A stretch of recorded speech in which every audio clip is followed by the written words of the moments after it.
Tentu tidak demikian dimaksudkan, justru karena penasihat hukum kan tidak tahu. Ya, mari saya sampaikan Pak, tidak ada hubungan. Ini kan urusan birokrasi yang penasihat hukum tidak mengerti. Ya. Silakan dilanjutkan. Ya, saudara, saya teruskan kepada saudara saksi ya. Tadi saudara saksi mengatakan mengenai besarnya kontribusi tambahan ini ya, sudah dimasukkan dalam raperda. Pertanyaan saya, saudara saksi tahu kapan raperda RT/RW ini mulai dibicarakan, khususnya mengenai kontribusi tambahan itu? Saya tidak tahu persisnya, tapi waktu mengajukan raperda ini kita masukkan surat. Itu teknis, bisa tanyakan kepada staf saya. Saya hanya kebijakan. Yang saya mau tahu, kebijakan saudara saksi itu yang berkenaan dengan 15% ini, apakah kebijakan ini sejak raperda ini dipersiapkan? Sejak sebelum disiapkan, kami telah berniat ada kontribusi tambahan. Itu dimulai pertemuan di Pantai Mutiara tahun 2013. Saat itu mereka hanya bersedia memberikan kontribusi 1 juta sampai 2 juta rupiah tambahan. Makanya dari situlah kita mulai merumuskan. Baik, pertanyaan saya adalah, saya tanya kepada saudara saksi Vera dan Tuti kemarin, ya, dalam persidangan yang lalu. Mereka sampaikan bahwa RT/RW ini sudah disiapkan sejak tahun 2011. Ya. Tapi tidak ada satupun yang bisa menjawab apakah kontribusi ini sudah disiapkan atau belum, masuk dalam apa? Betul, itu yang saya temukan di sini. Saya curiga. Kenapa izin oleh saudara Fauji Bowo, kenapa raperda di zaman saudara Fauji Bowo ada bukti kontribusi tambahan disilangkan? Makanya saya tidak berani mengikuti jejak beliau. Karena kalau ini satu hari jadi temuan, ini bagi saya tindakan korupsi. Maka di dalam forum ini, saya berharap penuntut umum atau KPK atau jaksa atau polisi bisa meneliti yang Bapak maksudkan. Kenapa 2011 dan menyiapkan raperda ini? Kenapa tahun 97 ada? Di dalam menyiapkan raperda 2011 hilang kata kontribusi tambahan. Kenapa izin prinsip ke semua pulau yang ditandatangani oleh saudara Fauji Bowo beberapa seminggu sebelum kami dilantik itu menghilangkan ini? Saya minta semua aparat hukum periksa untuk masalah ini biar media bisa tulis ada apa di sini. Ada apa? Bagus penasihat hukum, Anda mau gali situ, justru saya dari dasar situlah saya tidak berani lakukan. Kalau saya ikut masuk nanti karena ada penghilangan kontribusi tambahan. Pertanyaan saya lebih lanjut kepada saudara saksi ya. Mengenai besaran kontribusi tambahan ini, sosialisasi yang saudara lakukan ya, itu seperti apa? Kita pada pertemuan ada YouTube. Saya juga sudah sampaikan kepada BUMD. Kalau mereka keberatan, silakan drop. Menurut saya 15% itu sudah sangat ideal dengan dasar 30-70-nya BUMD. Kalau masih tidak terima ini, kita punya hak tidak melanjutkan pulau reklamasi. Itu saya tegaskan. Jadi itu adalah hak prerogatif saya ketika sesuai Undang-Undang 40 tahun 2014, ketika saya ingin menambah penghasilan di DKI, menyelesaikan semua pembangunan di DKI. Hey. Pertanyaan saya ya, itu saudara sudah gunakan itu sebagai diskresi, ya betul? Ya? Punya hak diskresi untuk menentukan. Pertanyaan saya, tadi saudara penuntut umum bertanya kepada saudara saksi, ya, mengenai belum disahkannya raperda yang baru ini, ya, kenapa saudara saksi tidak gunakan hal yang sama untuk memberikan izin kepada pulau-pulau yang sudah dibangun, memberikan izin bangunannya? Tidak bisa kalau IMB, tapi kalau cuma izin pelaksanaan bisa. Saya kasih kok izin. Baik. Saya kasih izin. Reklamasi bisa. Hanya yang tidak bisa itu membangun.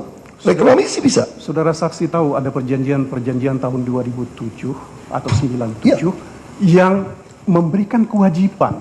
Pemda DKI berkewajiban untuk memberikan izin dan tanggapan secara tertulis ya, 30 hari sejak proposal disampaikan. Pertanyaan saya, Pak Saudara penasihat hukum. Saya tanya dulu kepada saudara saksi. Saudara ini membela pengembang atau membela saudara Sanusi hari ini gitu loh? Saya kira Pengembang saya tidak ada yang keberatan 15%, saya bingung gitu loh. Kenapa tuh singgung 15%? Pengembang tidak ada keberatan. Kalau ada pengembang menggugat, silakan saudara bela. Kita duduk lagi di sini. Silakan tuntut saya, pengembang. Silakan minta pengembang tuntut saya. Itu saja. Saudara saksi ya. Kenapa saya tanya ini? Karena saudara menggunakan diskresi. Diskresi haknya kepada daerah selama memberikan keuntungan. Kenapa diskresi itu tidak digunakan untuk hal yang lain? Hal lain saya gunakan juga dengan koefisien luas bangunan. Ada hitungan rumusnya juga. Ada rumusnya. Makanya saya bilang, Pak Hakim, saya kira tidak pantas menanyakan soal diskresi di sini. Ini pertanyaannya adalah, Yang mulia, tadi saudara saksi ini yang bicara bahwa dia mempunyai diskresi. Dan diskresi itu dia gunakan. Ya. Pertanyaan saya, kenapa terhadap soal ini tidak dia gunakan? soal yang mana? Soal yang mana? Saya sudah gunakan diskresi. Pertanyaan saya kan sekarang hari ini, saudara kan mau menanya saya kenapa 15%. Saya katakan pengembang tidak keberatan. Yang keberatan kan ada di balik menghilangkan 15%. Kenapa jadi nyenggol ke pengembang? Saya bilang saudara ini membela pengembang atau membela saudara Sanusi di sini, maksud saya gitu loh. Saya sampaikan penuntut umum, kalau gini saya tidak. Saya keberatan dengan seperti ini saudara hakim, yang mulia hakim. Mengarahkan sesuatu yang bukan topik pembelaan hari ini. Saudara saksi, saudara tahu saya membela ini untuk kepentingan saudara Sanusi. Saudara saksi tidak bisa mengarahkan saya untuk bagaimana cara saya membela. Ya silakan tanya kalau gitu, saya juga jawab. Ya, silakan tanya saja.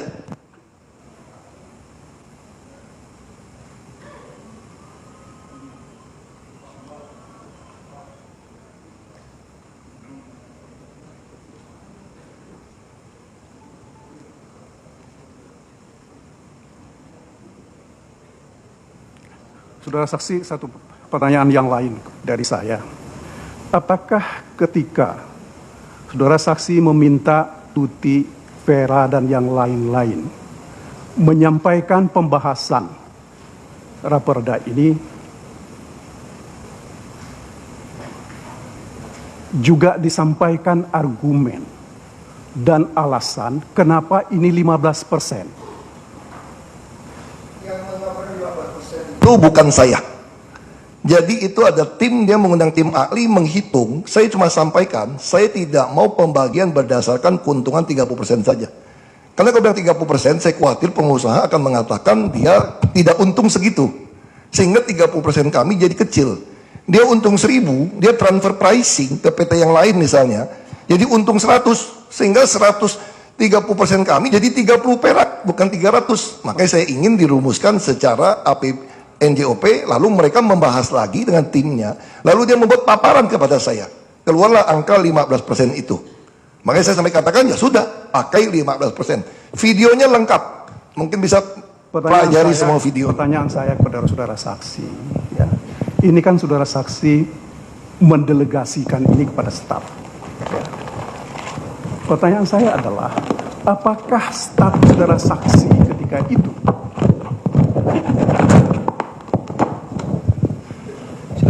Penasihat hukum. Terus kan? Saya lagi beresin ini kok. Yang mulia, saya kira ini sikap dari saudara saksi ini meskipun dia gugur-gugur, ya, sangat tidak menghormati proses persidangan ini. Tadi sampai bertanya saudara mendelegir kepada staf saudara begitu ya? Betul, betul. Bersamaan itu memasukkan berkas-berkas di dalam stop map. Karena di sini nggak ada lagi Pak isinya Pak. Tapi masih bisa mendengar tadi ya? Oh masih. Kan Masih ngerti maksudnya kok. Saudara mendelegir kepada staf. Baru sampai di situ, diteruskan silakan. Pertanyaan saya adalah, ketika mendelegasikan kepada staf ini, ya, apakah para staf ini diberi hak untuk memutuskan apapun yang mereka bisa putuskan? Jadi kami rapat itu selalu bersama-sama. Itu adalah tim. Nah begitu kami memutuskan pun itu di dalam tim. Itu semua bisa nonton di YouTube. Jadi setelah dihitung, saya tidak pernah memutuskan sesuatu yang bukan masukan hitungan dari tim. Begitu dia kasih masukan 15%, ya sudah, berarti itu yang diputuskan oleh tim. Saya tinggal katakan ya sudah pakai itu. Oke, pertanyaan saya lebih lanjut. Ketika itu disampaikan ke dalam raperda dan diberikan penjelasan oleh saya nggak tahu siapa itu, ya. Apakah juga dijelaskan secara utuh bagaimana sampai pada kesimpulan bahwa ini akan 15%? Saudara saksi tahu atau tidak? Disampaikan, ada rumusnya semua. Saudara Vera menyampaikan di ruangan sidang ini tidak seperti yang Panggil dia, ada rumusnya kok. Nanti Pak Hakim bisa panggil, ada rumusnya. Saya tahu dari mana rumus itu kalau bukan dari staf saya. Ada kajiannya maksudnya? Iya. Ada kajian. Jadi saya tidak mengerti cara hitungan itu, cuma disampaikan seperti itu, ya sudah kita ikutin Pak Hakim.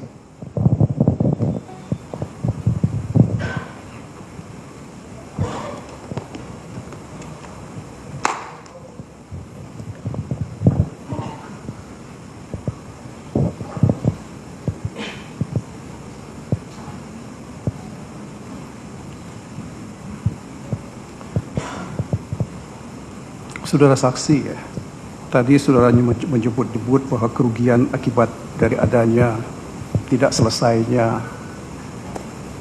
raperda ini, masyarakat dirugikan dan juga pengembang dirugikan, Pemda DKI juga dirugikan. Ya. Pertanyaan saya adalah, karena saudara tadi bicara tentang diskresi, mengapa terhadap soal ini saudara saksi tidak menggunakan diskresi itu? Soal yang mana, diskresi yang mana, untuk supaya diteruskan izin ini. Tadi kan saudara Sanusi sudah sampaikan, tidak bisa dengan pergub. Saya sedang mengajukan ke MA.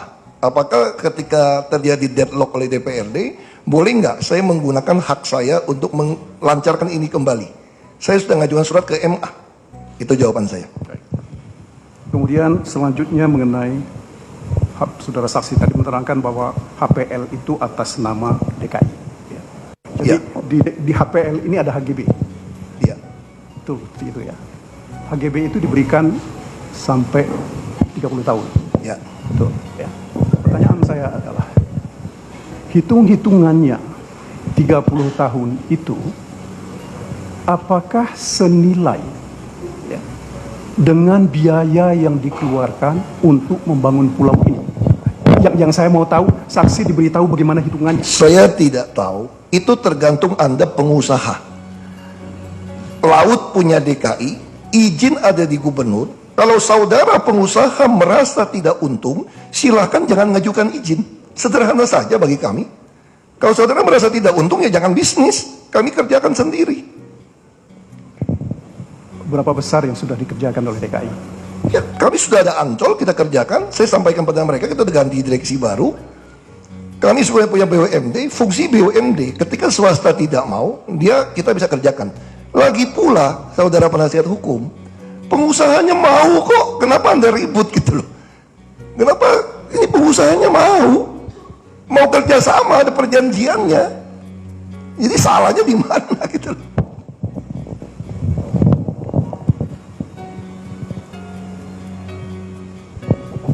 Kemudian satu lagi pertanyaan saya, dari keterangan saksi-saksi yang lalu, ya, pembahasan ini bolak-balik. Ada beberapa hal yang menurut DPRD itu sudah disetujui, tiba-tiba dikembalikan draftnya oleh eksekutif, itu berbeda. Ya. Nah, pertanyaan saya, ini soal teknis. Ya. Apakah hal seperti ini dilaporkan juga kepada saudara saksi? Selama ini Pak, teknis itu kalau tidak krusial tidak dilaporkan. Karena kemarin sudah hampir paripurna, kan ada 2 perda. Tadi ada zonasi, ada itu. Kecuali yang soal kontribusi, ini saya suruh pertahankan. Inilah dana untuk membangun DKI. Jadi selain itu saya tidak khawatir, karena menurut saya yang paling krusial adalah soal pasal ini. Yang lain biasa-biasa saja. Kenapa saya tanya ini pada saudara saksi? Ya. Karena yang mengganjal terakhir ini adalah soal penjelasan itu tadi. Sekarang gini Pak, teknis, saya kira Pak Hakim yang mulia, temukan saja mereka. Karena waktu saya dipanggil KPK, berita acara draft yang dikeluarkan ditemukan di gelar balik dan di eksekutif beda. Itu saya dengar. Tinggal sekarang dicoba siapa yang memalsukan, silakan saja. untuk membuktikan secara teknis supaya jelas mana yang memalsukan, mana yang, karena saya pengalaman di DPRD, APBD saja bisa dipalsukan dengan draft raperda yang berbeda. Makanya saya membuat e-budgeting jadi ribut semua. Saya punya pengalaman, draft bisa diganti-ganti, makanya saya patokan saya eksekutif tidak boleh ubah. Itu saja. Sekali lagi pertanyaan saya, apakah soal-soal seperti ini tidak dilaporkan oleh staf saudara saksi bahwa ini tidak selesai, ya, karena ini ada perbedaan antara draft yang menurut DPRD, menurut Balegda ini sudah disepakati, tapi tiba-tiba yang kembali ke Balegda ini berbeda dengan yang Tidak. Mereka hanya laporkan yang diganti itu yang soal persen. Justru di sini kita katakan ini semacam raperda siluman nanti. Pembahasan kita beda, kok mau diketiknya berbeda. Makanya saya katakan ini harus tegas. Saya beruntung punya Bu Tuti yang tegas, yang jujur. Saya sampaikan kalau ini keluar di draft, kalau nanti ketok palu paripurna, keluarnya tidak ada ini, berarti kalian semua pengkhianat. Saya akan penjarakan, saya bilang. Itu jelas. Karena pengalaman saya APBD pun berubah. Ada yang UPS 12,1 triliun tahun 2015. Itu bukti di dalam DPRD bisa berubah. Dan mereka paraf semua. Yang ada UPS yang saya tidak ada. Sekarang lagi di proses sidang juga. Mudah-mudahan saudara penasihat hukum juga bisa nanti. Selanjutnya, pertanyaan saya adalah, apakah sepanjang saudara saksi menjadi gubernur atau menjadi wakil gubernur, ya, sisipan nilai perda dalam perda mengenai kontribusi atau kontribusi tambahan ini pernah dilakukan hal seperti ini? Bagaimana? Selama jadi gubernur, selama wagub sudah saya minta ini. Hanya nilainya belum ketemu rumusnya. Sudah saudara minta Ya, ke pengembang. Ketika saya jadi wagub, pengembang sudah bersedia memberikan 1,2 pada juta. saudara saksi, dalam hal penyusunan perda, ya, apakah memang yang berhubungan dengan kontribusi ini hanya satu perda ini saja, perda ini saja? Ya. Hanya soal ini saja yang jadi masalah. Ada niat menurut saya, ada fitnah menurut saya, mengatakan saya telah menyetujui menghilangkan ini oleh dari saudara Taufik. Itu yang saya tidak terima. Bapak bisa lihat seluruh YouTube saya, rapat-rapat saya, bagaimana saya ngotot harus ada kontribusi tambahan. Bagaimana bisa Anda memfitnah saya? Kenapa saya perlu upload ke YouTube? Karena itu, supaya jelas pernyataan-pernyataan saya. Pertanyaan saya sebenarnya saya ingin saudara saksi menjawab, apakah pernah ada pergub berisi, ya, satu kontribusi yang sudah disepakati, Ada. dan kemudian juga ada tambahan kontribusi? Kontribusi itu bukan pemberian kami. Ini kontribusi sudah diatur undang-undang. Misal contoh, Anda meningkatkan gedung, membangun gedung, ada kontribusi. Sekarang kami keluarkan pergub kontribusi tambahan, termasuk kontribusi tambahan untuk ducting dan trotoar. Kita keluarkan juga sekarang. Jadi semua izin kami keluarkan ada namanya kontribusi tambahan. Sekarang semua izin gedung di Jakarta ada kontribusi tambahan bikin trotoar dan ducting. Baik, itu kontribusi tambahan di dalam seperti itu ya. Nah, pertanyaan saya adalah, apakah hal ini kontribusi tambahan untuk bangunan atau apapun itu masuk dalam perda? Saya sampaikan itu adalah hak gubernur selama para pengusaha mau menerimanya. Karena kontribusi tambahan itu harus diikat lagi dengan perjanjian kerjasama dengan Biro Tapem. Itu hak eksekutif. Ya, makanya saya tanya kepada Ya, saudara itu saya jawab juga, Pak. pernah tidak kontribusi tambahan semacam ini masuk dalam perda yang disetujui secara bersama? Belum pernah. Makanya kami ingin memasukkan itu supaya tidak hanya menggunakan pergub. Biar siapapun gubernur harus dengan susah payah mengganti itu. Itu yang saya harapkan seperti itu. Akan dilanjutkan yang mulia. Silakan yang lain. Terima kasih yang mulia, dilanjutkan. Saya mau tanya dengan saudara saksi, apakah perjanjian kerjasama dengan pengembang saat ini kondisi raperda saat ini pun juga belum selesai. Masih berlaku tidak? Berlaku saja Pak, perjanjian dua pihak. Kecuali pengembang menggugat saya. Kenapa saya butuh perda ini? Saya khawatir pengembang menggugat saya. Dalam hal persidangan ini, jujur saja saya bersyukur atas tertangkap tangan, menerima uang, walaupun kasusnya nggak jelas apa, saya nggak tahu. Nanti di sidang buktikan. Sekarang semua pengembang, waktu ditanya, di acara, semua mengatakan, katanya, kami tidak keberatan memberikan kontribusi.